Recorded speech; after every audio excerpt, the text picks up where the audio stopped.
Geil, ey. Da bin ich gerade mal ein paar Minuten in Österreich drin und finde schon gleich dieses geile Schild hier. Erholungsweit in der Hölle. Na dann, da werde ich mir mal einen Schlafplatz suchen und mal eine Nacht in der Hölle schlafen.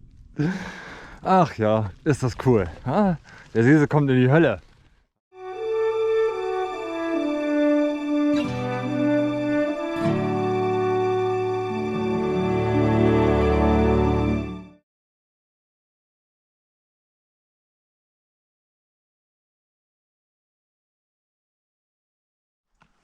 Oh, ich musste gar nicht mal weit fahren und habe schon gleich voll den coolen Platz gefunden.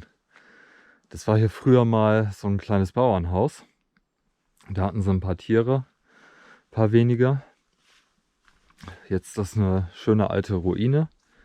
Sieht irgendwie richtig cool aus. So, hier werde ich dann mein Zelt aufschlagen. Ist zwar direkt neben dem Weg, aber wer geht schon in der Hölle spazieren? Echt nicht schlecht. Hier kann ich auch schön essen. Alles super. Aber dieser Wald ist echt so ein kleines bisschen unheimlich. Ich bin noch nicht mal weit drin. Aber wenn ich mir das mal so angucke, also, da kommt jetzt schon das Kribbeln. Also ich glaube, Blair Witch ist ein Kindergeburtstag dagegen. Krass. So, der zweite Tag in Österreich ist angebrochen. Vom ersten Tag konnte ich leider nicht viel filmen, eigentlich gar nichts, weil meine GoPro-Akkus leer waren und ich muss auch gestehen, es gab nicht viel Spannendes zu sehen. Der Tag, der war sehr trist, also im Prinzip so wie heute. Aber es hat zum Glück mal nicht geregnet, zumindest nicht während ich unterwegs war. Vom Höhenprofil her war es diesmal sehr angenehm. Also es ging ein kleines bisschen bergauf, aber viel bergab. Und ich bin durch ein Militärgebiet gefahren, was man durchfahren konnte auf einer Landstraße. Es war nicht viel Verkehr, alles sehr angenehm. Und jetzt bin ich beim Alpaka-Hof hier angekommen. Aber hier hinzukommen wäre ziemlich anstrengend, weil es teilweise 12 Grad bergauf ging. Das hat echt geschlaucht, aber es war wie im 7. Himmel. Also ganz freundliche Menschen und ich konnte das erste Mal seit Prag, also ich glaube seit 5-6 Tagen, konnte ich schön heiß duschen, mir auch meine Rasur gönnen. Mehr schlecht als recht, weil leider kein Spiegel vom Waschbecken hing. Also muss ich das so mit Handykamera machen. Da muss ich noch mal ein bisschen nacharbeiten. Ach ja. Aber gut, ich konnte mein Zelt aufschlagen, ich konnte mein Fahrrad und meine Klamotten trocken in eine Scheune stellen. Das wäre erstmal ganz gut. Geregnet hat es trotzdem wieder, geschlafen habe ich auch nicht so viel, aber dafür gab es halt morgen Frühstückseier. Richtig geil. So, jetzt trocknet das Zelt. Ich bin jetzt erstmal auf dem Weg zum Supermarkt, also 1-2 Kleinigkeiten einkaufen und dann muss ich mir über das erste Teil Gedanken machen, was hier kaputt gegangen ist, und man kann es sich nicht ausdenken. Das allererste Teil, was jetzt auf dieser Tour kaputt gegangen ist, ist ein Schnürsenkel.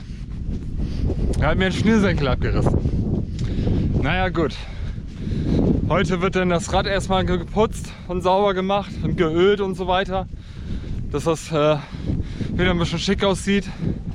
Dann muss ich mal gucken, ob ich meine Klamotten mal ein bisschen durchwasche und die trocken hänge. Und dann mal schauen. Eine Nacht bleibe ich noch hier. Mache heute so einen schönen Suche-Tag, ein bisschen was organisieren und so. Und dann mal schauen, wie es so weitergeht. Zumindest bis Donnerstag soll das Wetter noch kacke sein. Aber gut.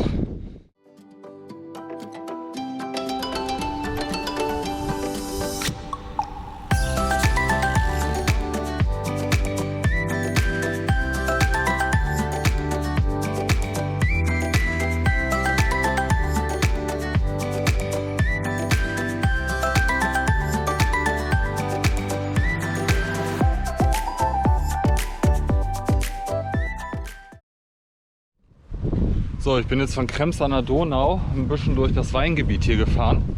Ist echt eine sehr schöne Gegend. Ganz viele Weinberge, ganz viele Weingüter. Hier die Donau entlang. Aber ich bin nicht den Donauradweg gefahren, weil ich ein bisschen weiter nach Süden kommen wollte, um halt ein kleines bisschen Zeit zu sparen.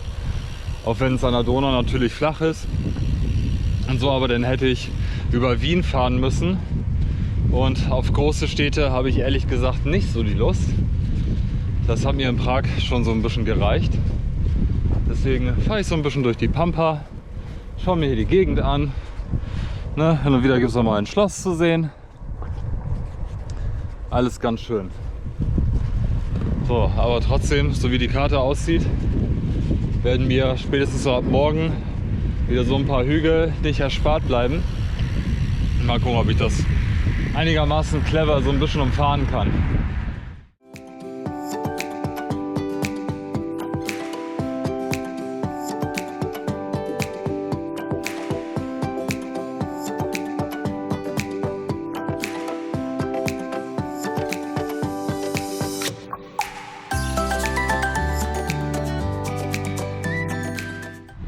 So, es ist der 31. August, Donnerstag. Wahnsinn, 2 Wochen sind schon fast rum. Heute ist ein richtig geiler Tag. Ich hatte einen recht passablen Zeltplatz gefunden. Es hat zwar in der Nacht wieder ein bisschen getröpfelt, aber nicht doll geregnet, alles gut. Und heute Morgen scheint die Sonne, es ist blauer Himmel, ein paar Wolken sind da. Es ist windig, das hört man wahrscheinlich, aber dadurch ist es auch nicht zu warm. Und ich habe heute meine clevere Entscheidung getroffen.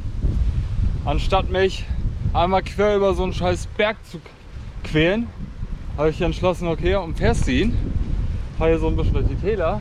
Alter, das ist richtig schön. Ich habe hier so einen kleinen Flusslauf nebenbei. Weite Felder, man kann viel gucken. Alles sehr idyllisch, sehr schön. So, ich bin auf dem Weg zu meinem ersten Warm Showers Host. Hanna und Herbert, selber begeisterte Radreisende, die haben auch schon eine große Reise in Europa gemacht, bis nach Marokko. Und mit denen treffe ich mich gleich.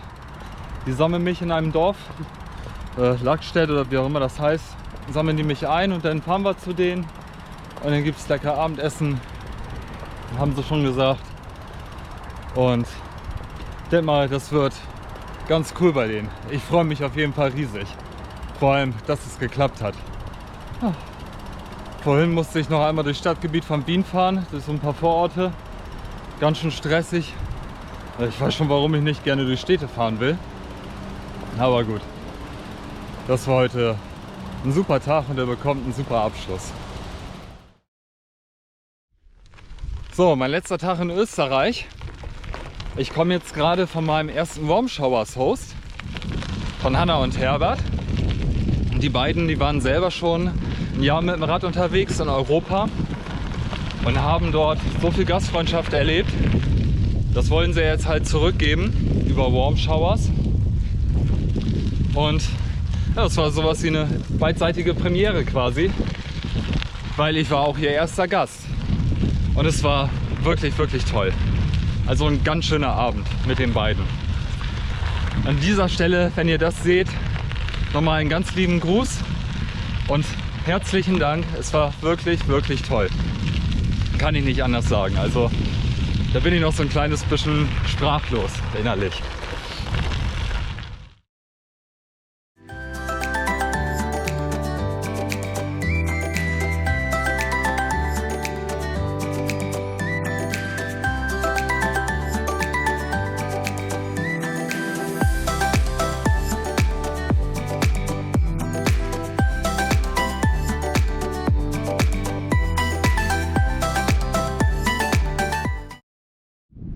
So, erst hatte ich geplant, mein Zelt da vorne aufzubauen. Da geht so ein kleiner Feldweg lang und dann noch kurz in die Büsche rein. Und eigentlich war der Platz auch gar nicht so schlecht, bis ich dann gesehen habe, dass der Wind dreht und diese Unwetterfront in meine Richtung zieht.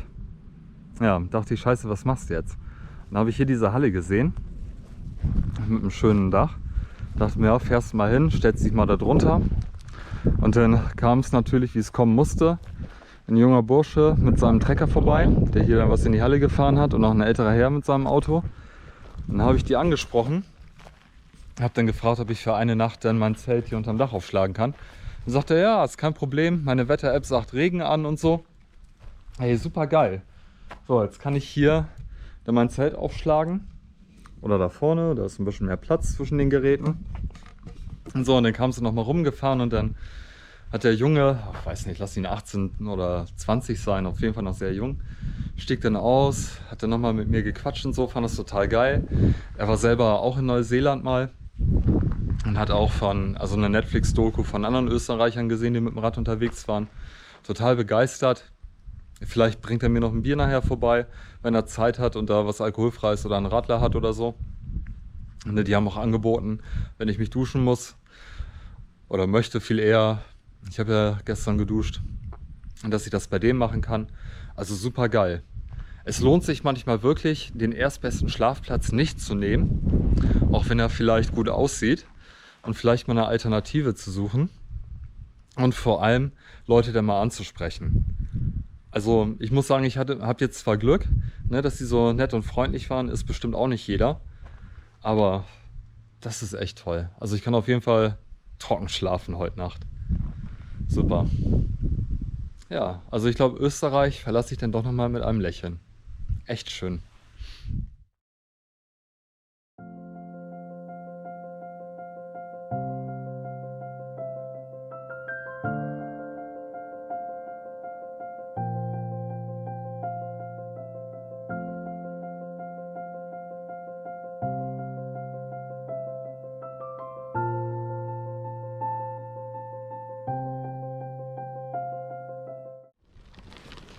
Einen wunderschönen guten Morgen. Es ist kurz nach 8. Ich bin seit 6 Uhr wach und habe zusammengerechnet 3,5 Stunden geschlafen. Also geregnet hat es in der Nacht nicht mehr. Es war zeitweise sogar sternenklar. Aber wir hatten Vollmond. Und da bin ich sowieso so ein bisschen fühlig bei. So, Österreich verabschiedet sich mit einem schönen Sommertag. Und heute geht es über die ungarische Grenze. Ja, dann kommt Land Nummer 3.